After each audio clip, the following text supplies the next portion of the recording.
Welcome to JP study Indian history group 2 సంబంధించిన భక్తి ఉద్యమాలు సూఫీ ఉద్యమాల గురించి ఈ వీడియోలో తెలుసుకుందాం. భారతదేశంలో మధ్యయుగంలో వచ్చిన మత ఉద్యమాలే భక్తి సూఫీ ఉద్యమాలు. భారతదేశంలో మధ్యయుగంలో మధ్యయుగంలో వచ్చిన మత ఉద్యమాలే భక్తి సూఫీ ఉద్యమాలు. ప్రాచీన కాలం నుంచే భాగవత మతంలో భాగంగా భక్తి ఉద్యమ లక్షణాలు మన దేశంలో కనిపిస్తాయి. ఏ కాలం నుంచి కనిపిస్తాయి? ప్రాచీన కాలం నుంచే భాగవత మతంలో భాగంగా భక్తి ఉద్యమ లక్షణాలు మన దేశంలో కనిపిస్తాయి. అత్యంత భక్తి శ్రద్ధలతో మోక్ష సాధన కోసం చేసే దైవ పూజనే భక్తిగా పేర్కొంటారు. భక్తిగా దేన్ని పేర్కొంటారు? భక్తి శ్రద్ధలతో మోక్ష సాధన కోసం చేసే దైవ పూజను భక్తిగా పేర్కొంటారు. భారతదేశంలోకి ఇస్లాం మతం ప్రవేశించడంతో హిందూ ఇస్లాం మతాలు పరస్పరం ప్రభావితం చేసుకోవడం వల్ల భక్తి సూఫీ ఉద్యమాలు విస్తృతమయ్యాయి. చూడండి, భక్తి సూఫీ ఉద్యమాలు ఎప్పుడు విస్తృతమయ్యాయి? భారతదేశంలోకి ఇస్లాం మతం ప్రవేశించడంతో హిందూ ఇస్లాం రెండు మతాలు పరస్పరం ప్రభావితం చేసుకోవడం వల్ల భక్తి సూఫీ ఉద్యమాలు విస్తృతమయ్యాయి. భక్తి సూఫీ ఉద్యమాలు మత సామరస్యానికి, సాంఘిక సంస్కరణల, ఆత్మిక భావాల అభివృద్ధికి దోహదపడ్డాయి. భక్తి సూఫీ ఉద్యమాలు వేటికి దోహదపడ్డాయి?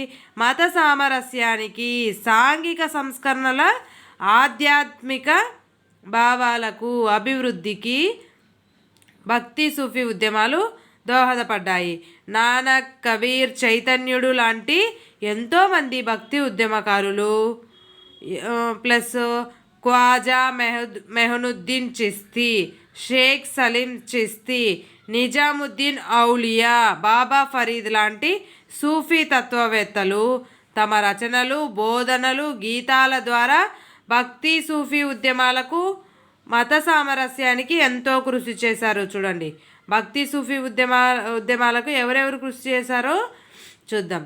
నానక్, కబీర్, చైతన్యుడు ఇలాంటి వారు ఎంతోమంది భక్తి ఉద్యమకారులు భక్తి ఉద్యమాలకు, మత సామరస్యానికి ఎంతో కృషి చేశారు. ప్లస్ ఖ్వాజా మెహనుద్దీన్ చిస్తీ, షేక్ సలీం చిస్తీ, నిజాముద్దీన్ ఔలియా, బాబా ఫరీద్ లాంటి సూఫీ తత్వవేత్తలు కూడా వారి యొక్క రచనలు, బోధనలు, గీతాల ద్వారా భక్తి సూఫీ ఉద్యమాలకు, మత సామరస్యానికి ఎంతో కృషి చేశారు. భక్తి అంటే నిర్మలమైన మనస్సుతో మోక్ష సాధన కోసం భగవంతుడిని ప్రార్థించడం. భక్తి అంటే ఏంది?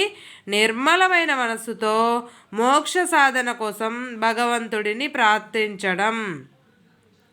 ప్రాచీన కాలం నుంచే భారతదేశంలో భక్తిభావం ఉండేది. భక్తిభావం భారతదేశంలో ఎప్పటి నుంచి ఉండేది?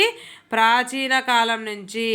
ఆది మానవుడు ముసుగులు ధరించి ప్రకృతి శక్తులను ఆరాధించేవాళ్ళు. చూడండి, ఆది మానవులు ఎలా ఆరాధించేవాళ్ళు? ప్రకృతి శక్తులను ముసుగులు ధరించి ఎవరిని ఆరాధించేవాళ్ళు? ప్రకృతి శక్తులను. సింధు ప్రజలు అమ్మ తల్లి పశుపతిని పూజించేవారు. సింధు ప్రజలు అమ్మ తల్లిని, పశుపతిని పూజించేవాళ్ళు. అదే ఆర్యులు ఇంద్రుడిని, త్రిమూర్తులను ఆరాధించడంలో భక్తిభావం కనిపిస్తుంది. ఆర్యులు ఇంద్రుడిని, త్రిమూర్తులను ఆరాధించేవాళ్ళు. వీళ్ళందరిలో భక్తిభావం కనిపిస్తుంది. కానీ ప్రాచీన కాలంలో బ్రాహ్మణ ఆధిక్యం పెరగడం, కర్మకాండలకు ఎక్కువ ఖర్చు లాంటి కారణాల వల్ల సామాన్యులు భగవంతుడిని పూజించడానికి సాధ్యమయ్యేది కాదు. కానీ ప్రాచీన కాలంలోకి వచ్చేసరికి ఎవరి ఆధిక్యం పెరిగింది? బ్రాహ్మణాధిక్యం పెరగడం వల్ల కర్మకాండలకు ఎక్కువ ఖర్చు అయ్యేది. కాబట్టి అలాంటి కారణాల వల్ల సామాన్యులు భగవంతుడి పూజించడానికి సాధ్యమయ్యేది కాదు. కాబట్టి జైన, బౌద్ధ మతాలు మోక్ష సాధన కోసం సల్లేఖన వ్రతం, అష్టాంగ మార్గాలను ప్రబోధించాయి. సల్లేఖన వ్రతం, అష్టాంగ మార్గాలను ఎవరు ప్రబోధించాయి? ఏ మతాలు? జైన, బౌద్ధ మతాలు. వేటి కోసం? మోక్ష సాధన కోసం. జైన, బౌద్ధ మతాలు మోక్ష సాధన కోసం సల్లేఖన వ్రతం, అష్టాంగ మార్గాలను ప్రబోధించాయి. గుప్తుల కాలంలో వచ్చిన భాగవత మతంలో ఈ భక్తి ఉద్యమ భావాలు స్పష్టంగా ఉన్నాయి. గుప్తుల కాలంలో వచ్చిన భాగవత మతంలో భక్తి ఉద్యమ భావాలన్నీ స్పష్టంగా ఉన్నాయి. తమిళ దేశంలో క్రీస్తు శకం 5వ శతాబ్దంలో భక్తి అనే పదాన్ని పేర్కొన్నారు. భక్తి అనే పదాన్ని తమిళ దేశంలో ఎప్పుడు పేర్కొన్నారు? క్రీస్తు శకం 5వ శతాబ్దంలో. ఆళ్వార్లు, నాయనార్లు తమ బోధనలు, కీర్తనల ద్వారా భక్తి ఉద్యమాన్ని ప్రారంభించారు. చూడండి, ఆళ్వార్లు, నాయనార్లు ఎలా భక్తి ఉద్యమాన్ని ప్రారంభించారు? వారి యొక్క బోధనల ద్వారా, కీర్తనల ద్వారా భక్తి ఉద్యమాన్ని ప్రారంభించారు.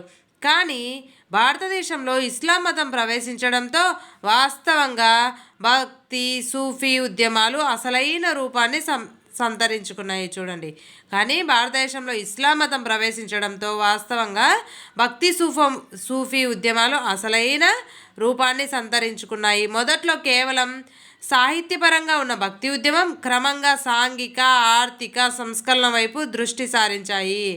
మొదట్లో ఎలా ఉండేది? ఓన్లీ సాహిత్యపరంగా ఉన్న భక్తి ఉద్యమం క్రమంగా సాంఘిక, ఆర్థిక సంస్కరణ వైపు దృష్టి సారించాయి.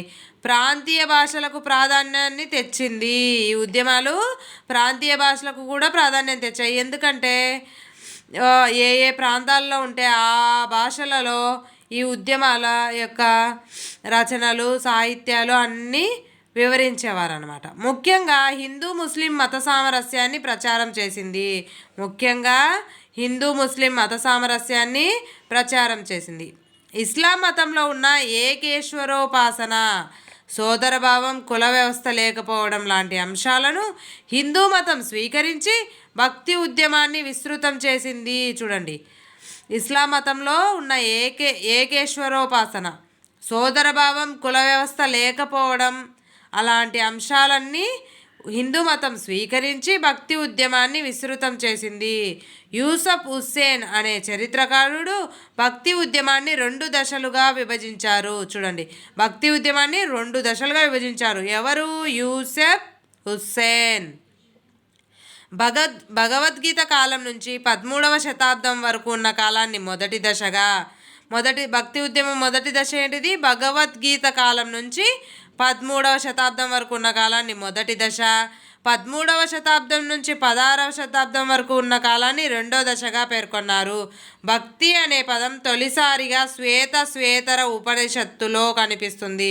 భక్తి అనే పదం ఏ ఉపనిషత్తులో తొలిసారిగా కనిపిస్తుంది? శ్వేతర ఉపనిషత్తులో. భారతదేశం ముస్లిం పాలన ప్రారంభమవడంతో భక్తి ఉద్యమం మొదలైందని తారాచంద్, అహ్మద్ నిజామీ, మహమ్మద్ ఖురేషి లాంటి చరిత్రకారులు పేర్కొన్నారు. చూడండి ఏముంది?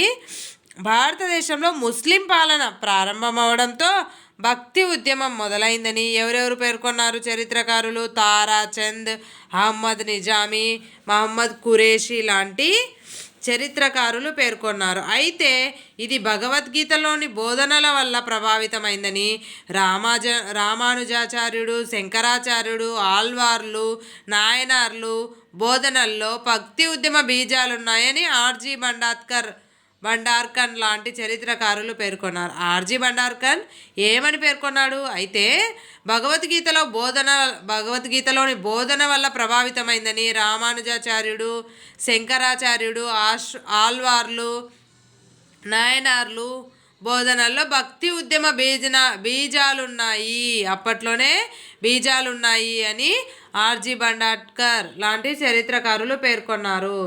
Thank you for watching. Please like, share, subscribe.